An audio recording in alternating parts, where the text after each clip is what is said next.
to Conversations on Leadership with Dr. Dave, where we are on a journey to answer 4 leadership questions from some of the best leaders and leadership minds in the country. And with us, we're pleased to have special guest, Dr. Kim Blosser. Welcome, Kim. Thank you for having me. Oh, thank you for being here. So I want to jump head on into it. Introduce yourself to the listeners.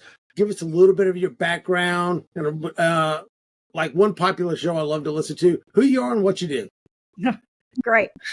Yeah, so I'm Kim Blosser. I'm president at Laurel Ridge Community College, and we are in the northwestern part in the northern Shenandoah Valley of Virginia in a beautiful area. I have been in higher education, started as a faculty member, became a dean, became a vice president, made my way up through community colleges, but community colleges is where I've spent the last 20 couple of years.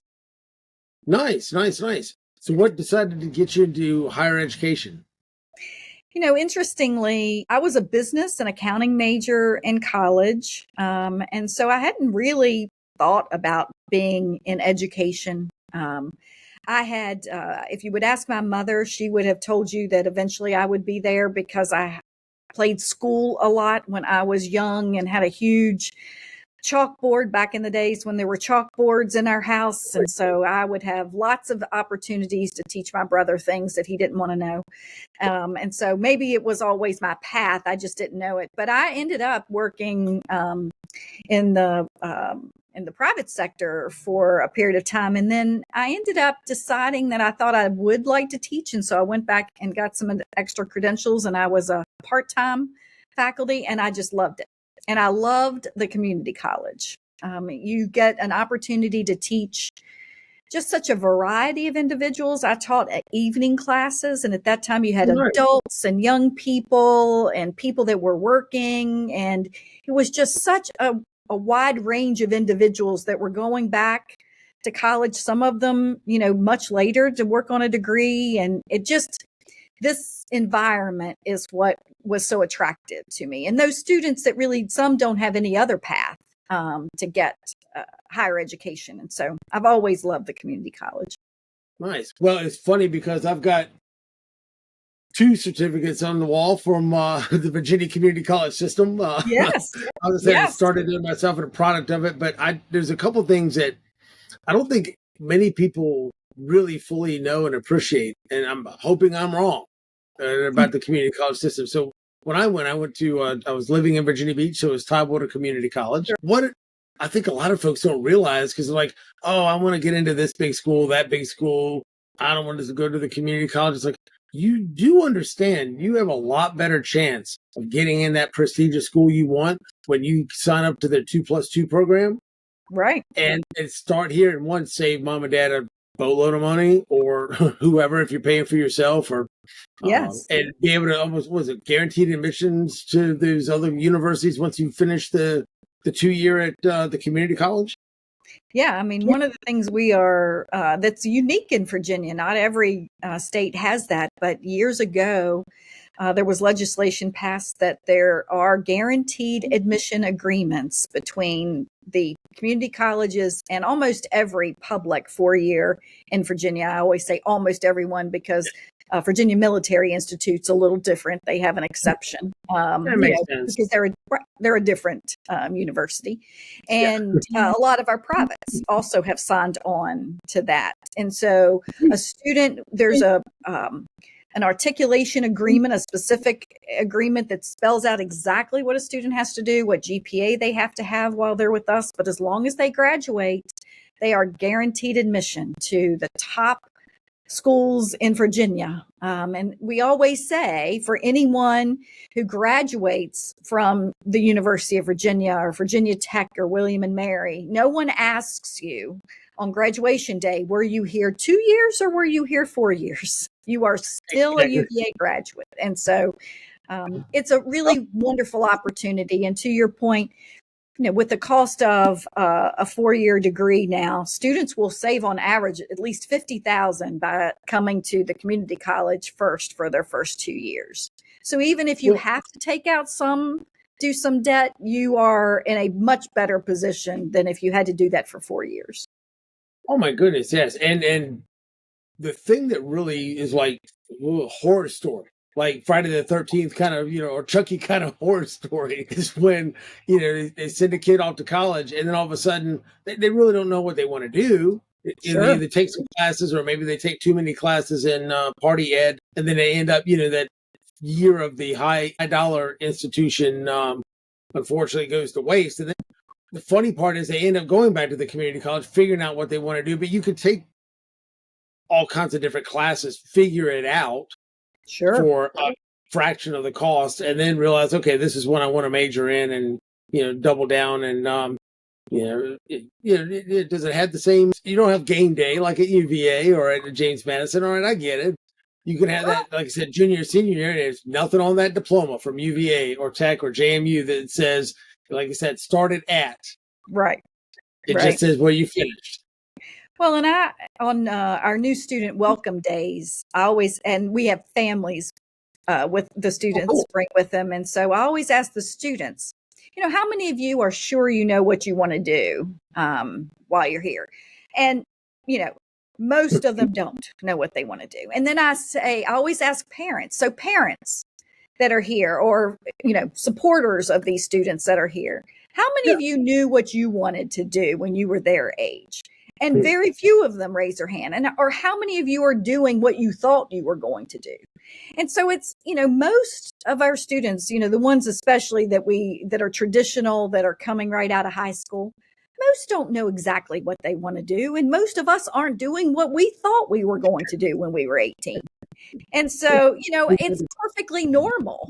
And what I find is, and you're exactly right, we don't have game day. But what I do find is students are surprised how many other opportunities there are at a community college, how many clubs, how many leadership opportunities that we have. There is a variety of things that are offered that they're just, they haven't experienced it before, so they're not as aware. But they do have a lot of opportunities to be engaged. Oh no, there was a ton of stuff when I was going through, and I'll be honest with you, I was really surprised. Like I said, okay, Division I football, no, okay, but you get that. I mean, no one's going to community college for Division I football, but I mean, the amount of stuff that you guys do have in the traditional route, and like I said, I really feel like most people aren't as aware they could be of, like I said, those articulation agreements, and hey, I'm doing everything I can to get into UVA or Virginia Tech or whatever, Mason or whatever institute they really want to go to, and realizing that you don't have to apply. I mean, it's guaranteed. I mean, you just go over here and finish this one and you're in. It's done. Right. Right. It's the greatest path in. And, one of the things, that also you get, so if you're a student maybe that's not quite ready to go to a large university, you get that first 2 years where you're taking classes with smaller class sizes. We tell students all the time, for example, in engineering, you take a lot of hard classes right up front, all these calculus classes, all your sciences. It's a lot nicer at a community college to take your 3 levels of calculus you need in a classroom with maybe 24 students, where you've got a lot of access to your faculty member to talk with or get help if you need it, and then transfer. It just gives you a lot more support in our environment than you do when you move to a huge university and you're taking calculus with 300 students. Right. You're in a big lecture hall, like you said, with 200 or 300, 400 students. I mean, there's absolutely zero time for each student. You don't have the support system that you did if you're still, like I said, commuting and going to community college. Like I said, it's 24 versus 240. Yeah, I'll take that any day when it comes to kind of those prereq beatdown classes that you just have to take to trudge through them to get it. So, no, I like I said, always been a big fan. Like I said, product of the system myself, and always love to advocate for, hey, there's a little bit more behind the curtain that most people don't realize, other than they kind of take it for granted. They don't know everything that's involved. And what I do like, you mentioned, and I wanted to double back on a little bit, was you don't just get the traditional student.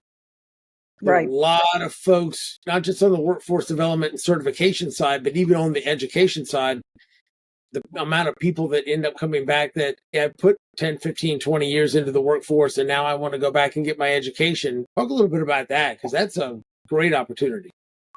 Yeah, I mean, we see a variety of students. So we see students who went into one field. Let's say some students already have degrees. Some have bachelor's degrees, but they went into one field. And as we know, I mean, look how the technology changes, look how work, even just careers change. And we've had, I just remember a young lady not too long ago who had always wanted to be a nurse, but couldn't do that when she first went to work. She actually had a degree.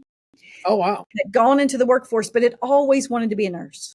And so she was able finally to come back in her 30s and ended up going back, going through our nursing program and earning her nursing degree. Nice. We have others who just simply, college wasn't what they thought they were going to do. And they went right into the workforce. They've been working they may be working in retail, they may be working in food service and they just need to be able to get a job that provides more stability and a higher income. And so they're coming back either to work on a degree or work on one of the short-term training programs. We are diverse when it comes to the year before last, I don't know if I have the numbers from this year, but the year before last, our youngest student who graduated was 17. Our oldest student who graduated was 74. Wow. So we had a span of 17 to 74-year-olds that graduated. One of my very favorite things, and this happens not every year, but it has happened many times, right. Is we will have a parent and their child graduating in the same graduating class. Nice. And so we get, to take pictures of the daughters and the dads or the moms and the sons or whatever the scenario is. And it's just great. Although I do have to ask, I can't help myself. Have you ever had a time where you had, grandma, mom, and daughter all graduate? You had 3 generations graduating at the same time? I'm not aware of 3, but I'm not aware of that if it's happened. Okay. But it certainly could. Yeah, exactly. That's kind of the point. Like, it can happen there more than it could happen just about anywhere else. But we've had plenty of grandparents, parents, children graduating from our college. Right. On the same day, I'm not 100% sure, but definitely parents and their children at the same time. That's cool. That's really cool. I know you got to make a big deal about that every time. Yes, we take lots of pictures. Cool. That ends up in the newsletter. Yes. No, that is very cool. Well, I'd love to jump straight into the first question and ask, what does leadership mean to you? And what does good leadership look like? Yeah, I think for me, leadership is just being present. Obviously, you have to ensure that you are setting a vision for your institution, whatever your organization is, that vision aligns with the mission, that you're always looking at what the mission of the institution is. So for us, we are a very student-centric organization. Everything we do is for the mission of supporting our students and our communities. And so it's that part of it is clear. It's making sure, as far as good leadership, that you're always setting your organization on a path that you are working towards that mission, and that you are improving in how you're working with your students, in our case, and how you're supporting our community. I think good leadership really is, it's transparent. You're visible. You are hands-on in the sense that in our organization, we're not we're a medium size community college. And so there's still the ability to be present on campus, to be walking into people's offices and seeing how they're doing, knowing enough about them that you know a little bit about their family or about their children. For me, knowing our employees, knowing what our needs are from our community is a big part of good leadership. Nice. I recognize certainly that that has challenges if you're at an institution that's 5 times as large as what we are. But I do think personal connections are a key to good leadership. I think you have to know the people that are working for you. You have to understand what their needs are. This past year, we just did a culture climate study, coming out of the pandemic. And you just have to constantly be understanding what the needs are of your employees, because they're the key. That's the key to a successful organization, is good employees that are engaged, that believe in the mission. Luckily, I'm at a community college, so it's not hard to believe in the mission. I mean, the folks that work here, they will tell you, students are our top priority. Their success is our success. And so that's what I think I spent a lot of time on, is just understanding how we can continue to meet the needs of the community, but also make sure that our employees are engaged and our employees are happy, so that they're moving us forward. Nice. There's a couple of things that you touched on that I really like. You're talking about, it'd be a little bit more difficult to do what you do and have the personal touch. Right. If you were at TCC or Northern Virginia Community College, I mean, they're behemoths, right? But on the other hand, and to a certain degree, if you can do the same thing, you still have the personal touch to the extent that you can with your leadership and your leadership team, and then really foster an environment for a much larger organization, to have them do the same thing for the people underneath of them, and for them to encourage their leaders and managers and supervisors to do the same thing. So you can almost still have that.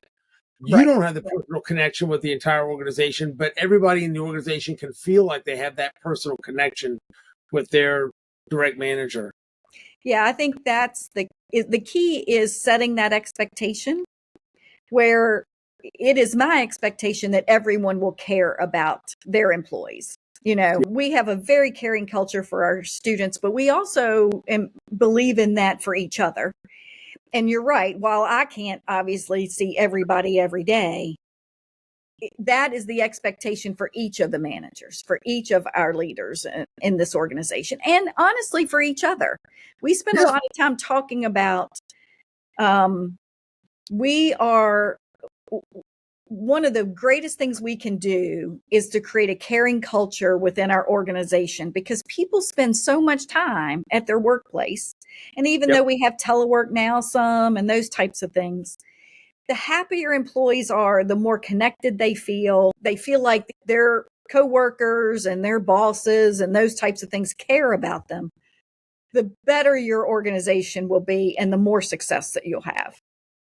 Absolutely. And one of the things that I remember, I'm trying to remember who had the quote, but it's something to the effect of, the customer, is not the most important. It's the employees that are taking care of the customer that are most important, because if you take care of them, they're going to take care of the customers, the students, they're going to take great care of them. But, I talk about those good and bad filtration systems. I was joking with somebody the other day that about CEOs and senior leadership needing to have that somehow develop the direct communication with frontline staff, right? I mean, I'm not trying to torpedoing the chain of command, but one of those things that, do they see you enough that they feel comfortable talking to you, and you can have one-on-one conversations in it, versus the only time they see the boss come around is like when someone's getting fired. And so they're like, I'm keeping my mouth shut. Yes. Because I joke about the most effective filtration system in the world isn't activated charcoal, it's not reverse osmosis, it's middle management. And I'm not blaming the middle management. I'm just saying that it's the way most organizations are set up is not a great, safe culture of, hey, Kim, let me tell you about how my department is a dumpster fire and I need some help getting it straight, right? Normally you put on the happy face and, all right, boss, everything's going great, and vice versa, versus the employees being the worst filtration system, because you figuratively dump. It's trying to be nice. You can't dump on the employees and then expect them to filter out and have sunshine, rainbows, and unicorns to the students and the customers. That's right. And, that middle management, we've really been focusing on that group. That group is really hit hard. Hard. Yeah. I mean, it's, there's, of course, we have stuff that comes down from, the state government or new federal financial aid rules. I mean, that went into effect that we don't have control over. They just get to us, but they end up going, usually the middle management level is who has to implement all of these things. And at the same time, they have their employees who they're having to train and maybe are moving to other organizations, or they're moving up and they have vacancies, and then they're trying to plug vacancies at the same time they're enacting these. And so it's really is, that's the hardest level, I think, of management. And, that's not a surprise to anyone, that needs the most support. From both ends. Right. Yeah, you're catching up from both ends. And like I said, it's not disparaging, but most organizations, a lot of good ones do. But a lot of the kind of stereotypical organizations don't create the environment to make it easy to pass that information from either from top down or bottom up. Right. Here you go, director so-and-so, make it happen. It's like some resources and some help and guidance would be nice. But on the other hand, like I said, it's not the, I guess I had to say, safe environment or best environment to be able to come and tell their VP or tell their CEO, hey, I'm struggling with some things in my department. My numbers just aren't what they ought to be. Obviously you're trying to make, when you do your reports, I mean, everybody wants their raise. They want their 3%. They want Right. wants to think they're doing a good job. So, the good organizations make that easy to make that communication, but, some of them don't, unfortunately. And, I think probably communication is the thing that you hear in every organization that's a challenge, is how to better communicate, what works. One thing that's interesting in our organization is a medium size, when you're talking about these levels or layers, and how communication can filter or not filter. Yeah. We have a fairly flat organization, and while oftentimes I think for our size is a good thing, the challenge is sometimes is, employees want an opportunity to move up. But if you have, there's only so many layers between, let's say, an advisor in our world. There's the director of advising, then there's a dean, then there's a VP, and then there's me. There's not as many levels. And so, we struggle sometimes deciding, should we have a lead advisor? You know what I mean? As an example, just so that you give people a little opportunity to move up. But when you do those things, you also have to ensure then, the communication has to flow through one more level then. And so you also, there's just things you have to think about when you're thinking about the organizational size and the structure that you want to have. But that's one of the things that's always a challenge for us in a medium size company. Well, I think that is, and just what you do in higher education too. I mean, like I said, with those few layers, like I said, it does lend itself to, okay, you can have a lot more. I have a dean and I have all my professors, right? And so it's a little bit easier to manage than it might be, something else where they're offsite or they're not able to have those lines of communication. But you're right, it does make it tough. Like at some point, hey, I want to grow. Do I lose this person because they go somewhere else? Do I build opportunities? And if we do a lead advisor, great. Do I need to now all of a sudden everybody else that doesn't have a lead whatever in their department? Now we got to create that across That's that parity, right? So then you're like, if we do for one, can't do for one kid and not do for another. That's right. Well, it looks like a great place to end this segment. So we will be back with our next segment on Conversations on Leadership with Dr. Dave in just a moment.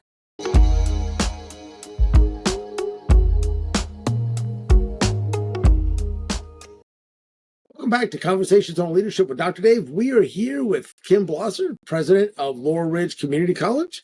So let's jump straight into our second question.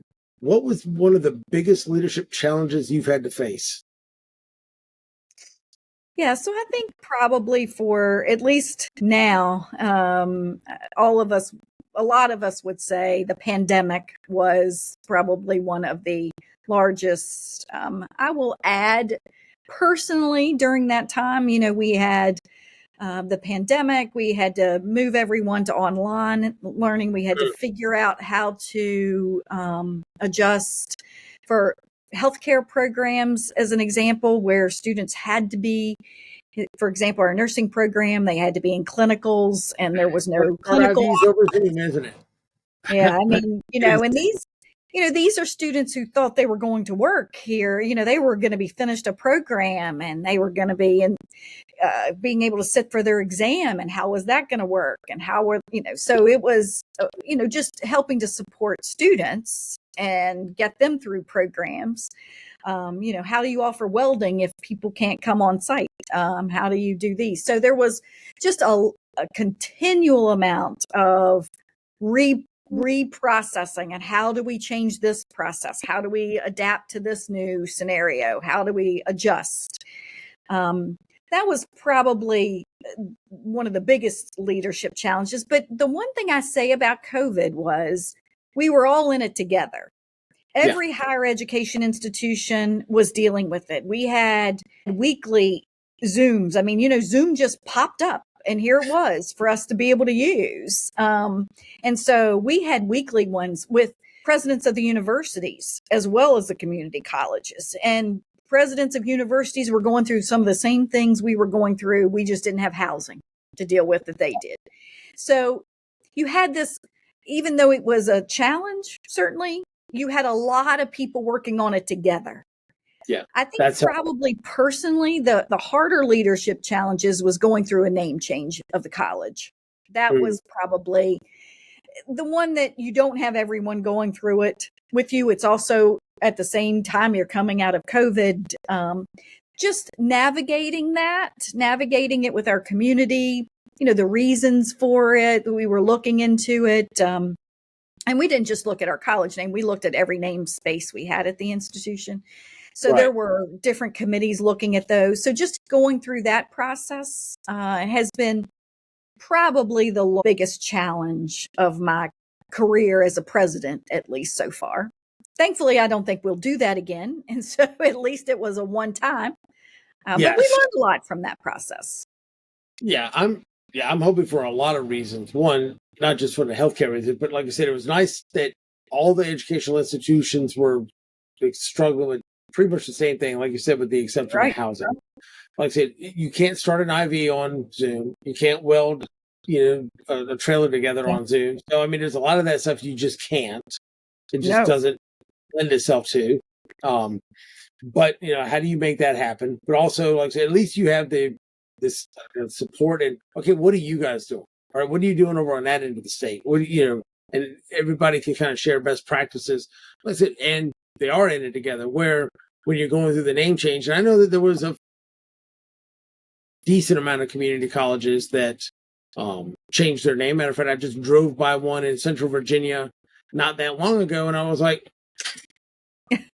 I didn't realize they were one of the ones that got caught up in the name change. I thought they had somehow escaped it, but I don't think there was a lot of them that escaped it. But yeah, that was definitely interesting, to say the least. Yeah, it was just an interesting time. I mean, there's a lot of good things that came out of COVID. Clearly there were, we all know the health challenges, the deaths, all those kind of things. But as an institution, several really good things ended up coming out that have been better for us later. All of us are a little slow to change sometimes, and COVID just forced change very quickly. And there wasn't time to complain about it. There wasn't a lot of time to talk about it. So the move to everyone being online, all the support we were able to provide for folks to do that. Now we have classrooms where individuals can join virtually. They can just come in and listen to they can be part of the class. So, I think about parents, pre-pandemic, type of technology in the classroom. If their child was sick that day, and they had class, then you call, or you email your instructor and you tell them you can't come, and the instructor or someone tells you what they did in class that day. Now you can Zoom in. You can be in the class. You don't have to miss. You can listen. You can get the same instruction, which, is great for individuals, especially our parents and other working adults that maybe it's harder for them to be able to get there, or there's a snow day somewhere, or anything. So there have been a lot of instructional improvements that we've made as a result of the pandemic. Nice.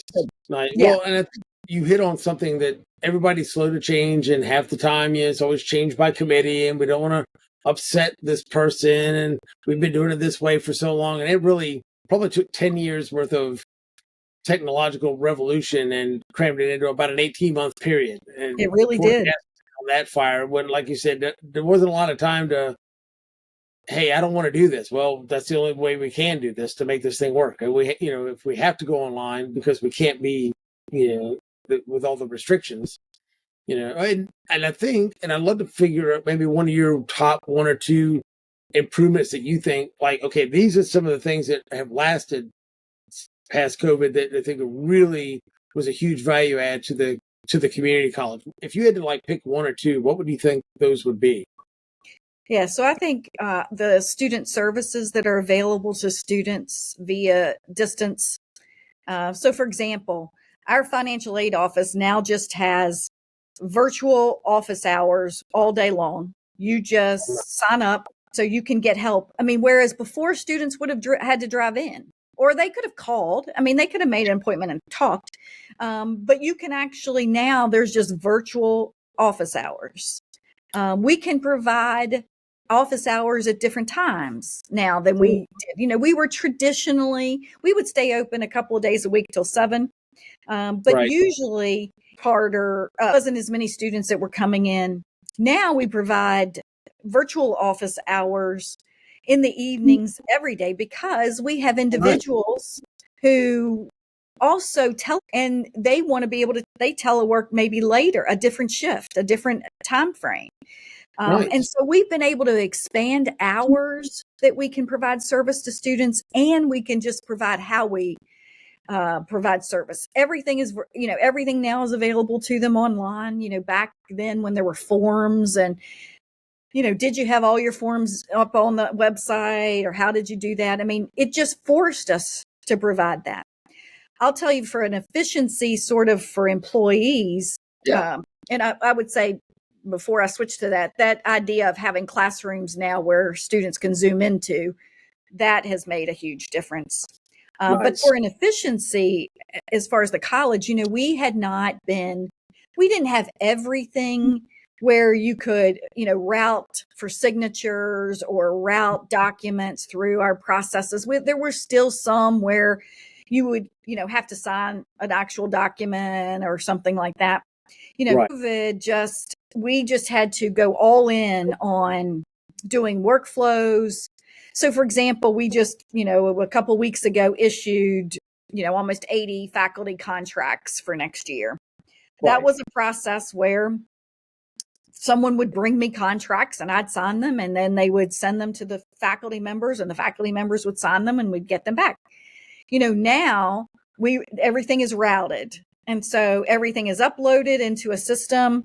I review them. I say, click here to sign. I sign them all 80 of them virtually. They get automatically sent to the faculty. The faculty sign them virtually, and then they get routed back to HR. It takes so much less time. I mean, we would mail them to faculty in the summer, of course, because they're not on campus, and then they'd mail them back. And so the efficiencies, we have gained a lot of efficiencies. I could share there's some challenges that COVID created, I think, but there are definitely efficiencies in terms of our workflows. Nice. I like that a lot. And maybe before we go into the next question, just one, what's kind of like the biggest challenge? Like, this was taking along pretty good before COVID, and we haven't quite. Yeah.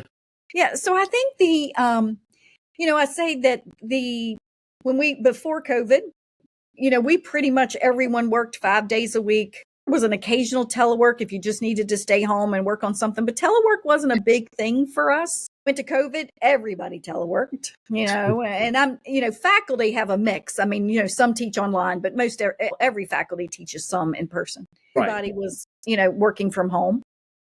And then you come back and there's some telework, what we're working on right now is how do you build back that everyone's here on a certain day? Because, for example, now that you allow 1 day a week telework, some people are gone on Monday, some people are gone on Tuesday, some are on Wednesday. How do you know who's at a location when? And Right. so that's been the challenge, because people clearly want I mean, they like the idea of being able to work 1 day from home. And so we've, of course, assessed the positions and made sure the position lent itself. I mean, our police department doesn't telework, Yeah. but buildings and grounds doesn't telework. Yeah. But, if you're an advisor, you can work, and you can work an evening shift, and you can provide advising in the evening for students doing that from home. It's that building that, when are all the employees in your department all there on the same day? And so that's the only thing I think that's a new, because we're in this little hybrid work environment. That's just what we've been trying to work ourselves through to figure out how to keep all the people knowing one another and the nice connections you have when everybody's together in person. I would agree with that. It's hard to build culture virtually sometimes, unless you start that way, right? I mean, if there's some companies that are just 100% virtual. They just are what they are. Right.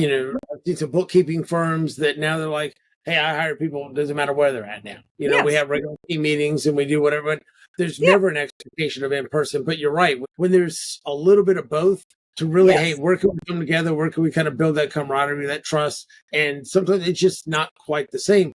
Zoom, where you get to see somebody and a little bit, body language is a lot better than maybe just a phone call. I remember plenty of times when it was just hey, everybody, is on for the 8 a.m. phone call, you know what I mean? Yeah. And everybody gives you a little status report, but, that's better than just the phone call or just the email. But on the other hand, it's really tough to build that positive culture when maybe 20%, 30% of the people might not be there a certain day. Right. And that's last year I said we did that culture climate study, and part of that was looking at that. And so we've got a plan for this year on how we're going to talk more about how we're going to get back to, ensuring we are building that culture where people are all here together on certain days. And so that's something we're working on. I like it. Well, how about this? Let's go ahead and wrap this segment up, and we will get to our final 2 questions when we come back. So all right. So we'll be back with Conversations on Leadership with Dr. Dave in just a moment.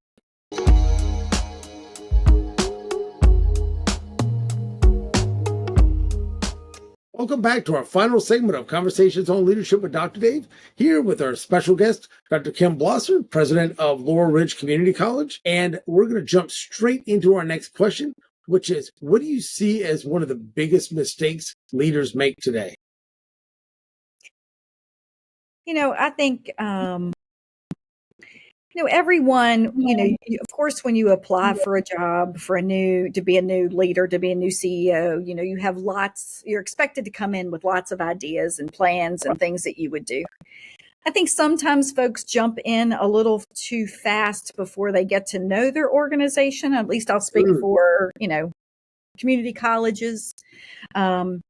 People want you to get to know them a little bit. They want you to understand their culture and what their organization is like before you start deciding you have 10 changes that need to be made. I heard one leader tell me one time, one thing that gets people in trouble is they've already developed their strategic plan before they know the names of half the people in their direct reports. So, it's, at least in a community college, I think a lot is about relationships. And so for us, it's really important to understand both our colleges, but also to really understand our region. Because we are a community college, it's in our name for a reason. Right. It is so important that we get out, that we meet people, that we understand what our local businesses need, that we understand the challenges that economic development folks are having. That we understand what the talent needs are so that our region can be successful and can grow. We need to understand what our K through 12 partners are, what they're doing. And so I think it's sometimes people get too far ahead of what they want to do before they fully understand what the region is saying they need and what their college is saying they need. Now, there's, everyone that comes in identifies things that probably need to change. Right. But if you can take at least a little time to hear the whole story about it before you say this needs to change, I think leaders get a lot further and they buy a lot of trust that way, which lets you make changes you want to make without causing disruption that you don't have to if you take that time. So that's one of the things I think I see sometimes is there's just such an emphasis on getting this fixed or getting this changed or whatever that you haven't built enough trust to do that without causing conflict that's going to hurt you later. Yeah, I would 100% agree. The only thing that I could see, and it typically isn't the case in a community college, but unless a board is bringing you in as a new leader specifically to rattle cages, okay, we're going to come in, we're going to pay you well, and we just know you're going to tick people off. Like, we just know that. Yeah. We need to make this harsh change. That's right. We're paying you to be the bad guy. Come in, do this, get out, and we'll have somebody else kind of, all right, well, we'll make it all better kind of thing. But we need this dramatic change. But unless it's a situation like that, you couldn't be more correct, because if people don't have buy-in, you can make all the changes you want. You're like, they're like, yeah. You say what you're gonna do, and I see the new policy. That's nice. Yeah, we're gonna we're gonna keep doing the way we do, because if they don't have the buy-in for it, they're just gonna resent you, and they're not gonna be compliant. They're not gonna do it. And how many? Well, and I think if you need to make, like in my world, if you need to make changes quickly. So, for example, obviously, if you come in and there's a financial situation going on, then things have to be done quickly, and you don't have time to get buy-in. It's just got to be fixed. Right. But I think in those cases, if you can just be transparent, look, we've got some issues that we've got to deal with, and this is how we're dealing with them. I'm sorry you're in this situation. I'm sorry I'm in this situation, but here's what we have to do in order to be financially stable again. So I do think everybody wants a paycheck to clear the bank, right? I got to get taken care of. Yeah. And my predecessor, I mean, I know when she came here, there weren't financial issues, but our accrediting agency had identified some significant issues with reporting and with some things that they had to do. And so, there's no time at that point, because you're on a report. You've got to get a report back within 6 months. And so, yeah, there are certainly times when that's the case that you have to act. But I think in those cases, it's the best you can be is to be transparent about why this has to happen so quickly, so that you can, like I said, build that trust. No, 100%. And the nice part about it, most people understand. They're like, I see, I get the gravity of it. If we don't fix this financially, none of us get a paycheck, right? We go under. That's exactly right. We don't get right. Similarly, if we lose our accreditation, pretty similar, same thing. Nobody's coming here as a student if we're not accredited, because we can't give you a degree. You can't go into that for it. Yeah, the cascade effect is pretty bad. So it's almost like a hospital saying, we're not going to be, certified by JACO or CMS, right? When Medicare says, hey, we're not going to fund you anymore. So anybody that has procedures done at your facility, Medicare is not going to cover it. Ooh, we got to fix this right this second, because everybody understands the gravity of that situation. Yep, that's exactly right. Nice. And I said, well, like I said, at least it's contextual. It just depends on the circumstance. It's very situational. But I would agree. A lot of folks want to come in and they've got I want to come in and make XYZ change that's not the emergency type of change. And you're right. If they don't build the trust, get the buy-in, make people understand, hey, this is why we're doing it. It's really tough. And sometimes I personally think, and I'd love to get your thought on it, that it can almost blow up in your face. You think you're doing, but I just have thought that, in my experience, at least over the years, sometimes in order to move fast, you have to start out a little bit slower. Once you get it, once people understand what you're trying to do, most people go along. Because you're trying to move the organization into, a better place, wherever that is, whether it's financially, whether you're meeting the needs that you hadn't been meeting in your community, whether you're serving more students that you hadn't been serving. And if they understand that that's the purpose, that's what we're doing, that's why we're doing this, most people go along, because that's what they want to do.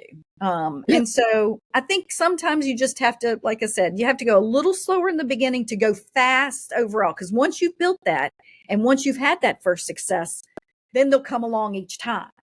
But if you mess up that first one, everyone's upset and no one trusts and no one thinks that they understand why things are happening, then it just takes longer and longer to get things moving. Because, I mean, I can set every expectation and vision that I want, but if people don't buy into it and they aren't working very hard to make that vision a reality, you're not getting there.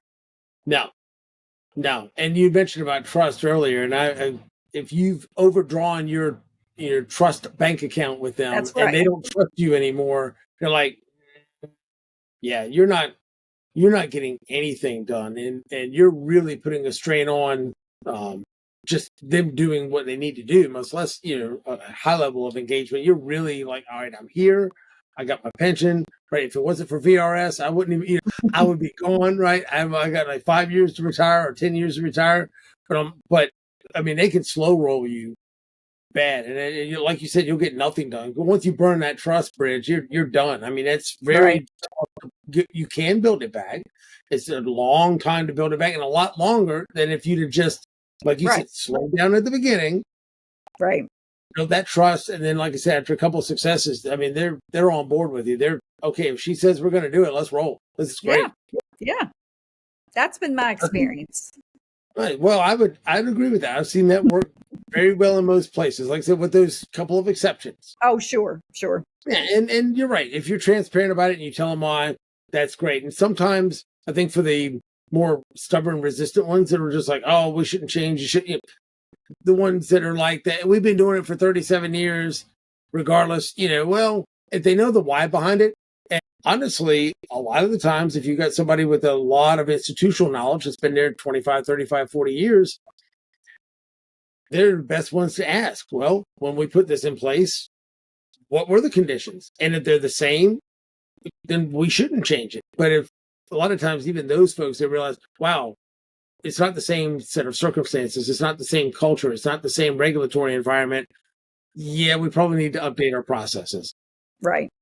Then they can kind of get behind it. And you need to take extra time with those types of folks. I mean, you have to evaluate. There are some you're never going to bring along. And at that point, you shouldn't waste any energy. But there are some that are like just really always skeptical. And if they buy into it, then you're good. And they're good. And they will help you move it. And I think, it's understanding the differences between those and bringing the skeptical ones, spending a little more time with them.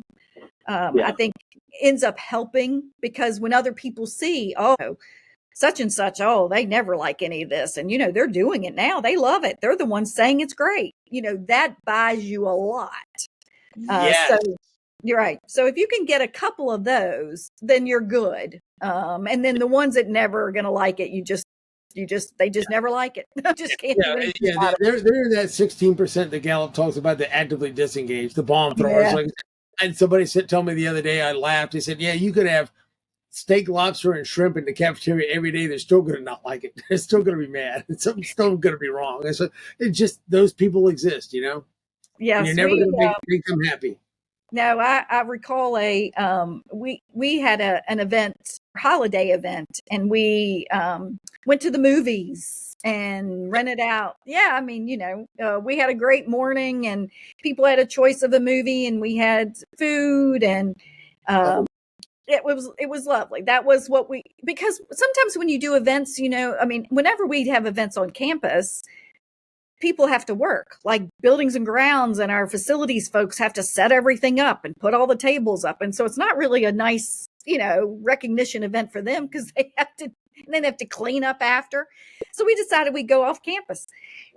I didn't think that would be, and it wasn't mandatory. Not everyone had to come. But anyway, yes, on our survey afterwards of that, there was still one that thought they would, why in the world did we go off campus for a movie or whatever? And I thought, you just can't really please everyone. It doesn't matter what you do. No, it's funny you mention that, because it's almost like having the church having the volunteer appreciation dinner, but having it at the church and making the volunteers cook, Yes. serve, and then clean up the volunteer appreciation dinner. It's like something's just wrong on a Yeah. lot of levels on that, right? Right. So having the building and grounds, you obviously don't appreciate them that much if you're not going to give them a break. But they don't have to set up and do the work and make it more work for the people that you're trying to appreciate. Yeah, Yeah. that's really cool. And just be honest, Alamo's not that far down the road from you guys, No, so it was great. that's a great place. That is And a you can great get place your to go. food and everything taken care of at the same spot. Exactly. You can't get a better place to rent out to accomplish all that than that. So money well invested. So let's jump into our very last question here. And this will be interesting coming from the educator. What do you think is the best way for leaders to improve their leadership skills? Yeah, I do think I believe very strongly in professional development. That probably won't come as a shock to anyone. I mean, I think and we invest as a college a significant amount in professional development for our folks and for educational assistance for Right. individuals that want to get advanced degrees or whatever. I mean, as an educational institution, we should believe in education, obviously, for everyone. Yes. And so for me, I think it's important to look for educational opportunities, professional development, for leadership development type opportunities. So I applied and was selected to be in the first Aspen cohort of new presidents. They have a leadership, and it was all for new presidents that were in their first to their fifth year of being a Nice. president. Yes, it was fantastic. It is a fantastic program. The first cohort happened to hit during COVID, and so we were supposed to have two in-person meetings with all. It was from presidents across the country, and yeah, so it was only me from that cohort. It was only me from Virginia, and there was from Seattle and Michigan and Minnesota and Texas and North Carolina, all over. And so we ended up meeting virtually for all of those. But it was a wonderful, wonderful opportunity because it was, we're all similar in one, first year to fifth year being a community college president. It was all community college presidents. So if you can find opportunities like that, I mean, there are certainly other opportunities for executive leadership programs that are fantastic. Certainly, I mean, your doctorate, I have mine. I mean, I think, you can continue to take, obviously, depending on how far you're moving up, take additional higher education, get advanced degrees. But I do think beyond that, those real specific type of leadership opportunities, seminars, 6-month opportunities that they have. There's different ones at higher education. There's some through the American Association of Community Colleges, have some, the Aspen Institute is the one that I'm speaking of. They have one for people that want to be community college presidents.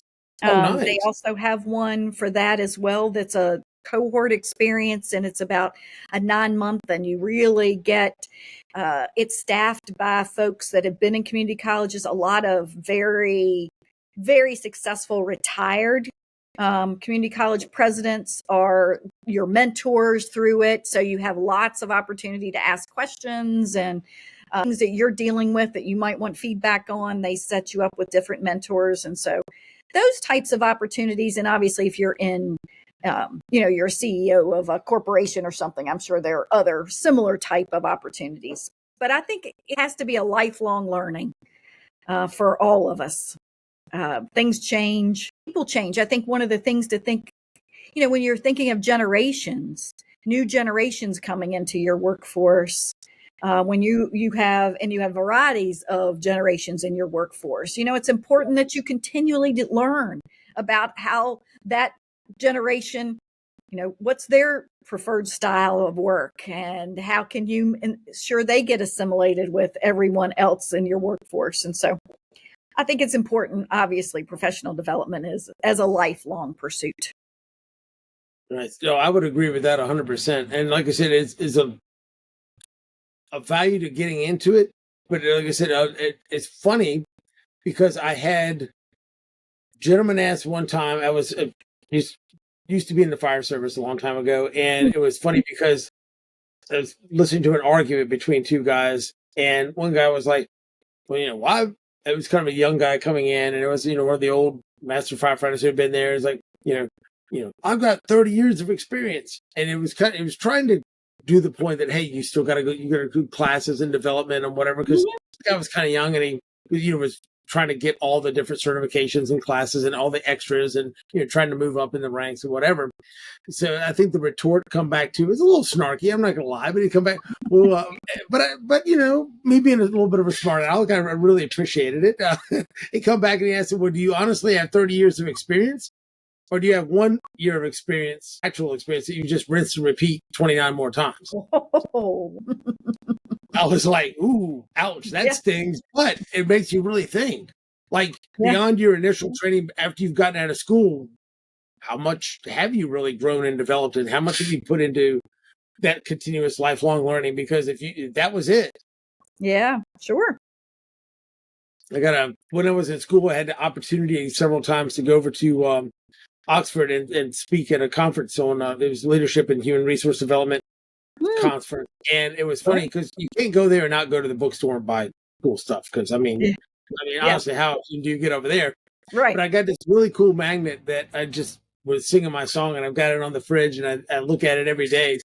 And it was this interesting quote from them, and I'll probably butcher it. That's just how I do it, whatever. But it was sort of the effect of a person who graduates today and stops learning tomorrow is uneducated, or graduate yesterday, stop learning today, you're uneducated by tomorrow. Yeah. When you stop learning, I was like, wow, that's pretty. I graduated yesterday. I stopped all my learning today, and by tomorrow, I'm considered uneducated. That's a great quote. That's right. I mean, that's the reality. I was at a conference I don't know, several months ago, but one of the speakers said, the pace of change is as slow today is as slow as it's ever going to be. True. And tomorrow it's going to be faster, and the day after it's going to be faster. And so knowing that, you just can't not continue to work on your education, to learn something. I mean, we're all trying to learn AI now and how that works. I mean, so there's just not a way to stop. Now, for me, I think it's exciting. I like change, actually. And so for us to plan change, I don't know that I love just shutting down and going virtual in a week. But probably not your happy place. I think, but change is good ultimately. Yeah. One thing in the end, like I said, you end up, some things come out stronger, some things come out a lot more versatile and a lot more efficiencies that are in place. And some things, like I said, that person to person people culture building is, that's a tough one sometimes. Everyone's struggling on how do we do that and keep some semblance of telework, because some places are just like, all right, man, everybody back to work, period, or else. And that's come at its own price. Yeah. I think especially for now that people have had an experience with it, especially those that have, some that have children, or those that, have learned that, you can save on gas if you don't have to go every day. And so it's hard to put that genie back in the bottle. I think we just have to figure out how to create our own culture with still having that flexibility. Absolutely. Right. Absolutely. And you're right. That genie's not going back in the bottle very easily, if it ever, back at all. In some places, it never will. And that, in some situations, that's fantastic. And then, like I said, in other situations, that horse never left the barn, because, like I said, it's kind of hard to give an injection or start an IV over Zoom. That's so right. the nurses still have to go into the hospital. It's hard to put out a fire over Zoom. They still got to get to work. Like you said, you can't weld, on Microsoft Teams. That's just not a thing. So. No. And we don't want people learning how to wire houses, but with electricity, by doing that virtually. We want them to actually have some hands-on experience. I prefer mine not to burn down when I call Right. That's exactly right. Just leveling that out right there. But with that, thank you so much for being here. Tell our listeners how they can connect with you, the community college, information they can get connected with you on LinkedIn, whatever they can do to, like, if they want to soak up, all the Dr. Blosser goodness, and figure out how do I connect more, right? How do they do that? Well, I mean, we, of course, our website is laurelridge.edu. Okay. We are on Laurel Ridge on Facebook and Instagram and your social media platforms. And we have a great public relations team that posts a lot about our students and a lot that's going on the college pretty much on a daily basis. If you want to get in touch with me, certainly you can email me at kblosser@laurelridge.edu. I'm available. I love giving tours. I jokingly say sometimes always say if this gig doesn't work out, I could be a tour guide somewhere, because I love showing people the campus. It's always amazing to me. All of our locations. People are just amazed. I think people don't understand the whole breadth of everything that we offer. All the wonderful state of the art, some of our classrooms and lab spaces, and so. It's always nice to me to see people be able to walk around and see. So we love taking people on tours. We love showing them the campus. I'd be happy in any location. And we have one in Laurel, one in Warrenton, and then our campus here in Middletown. Love to see folks. So reach out. We'd be glad to take you around. Sounds great. Well, thank you very much. And that wraps it up for this episode of Conversations on Leadership with Dr. Dave. We will see you again next time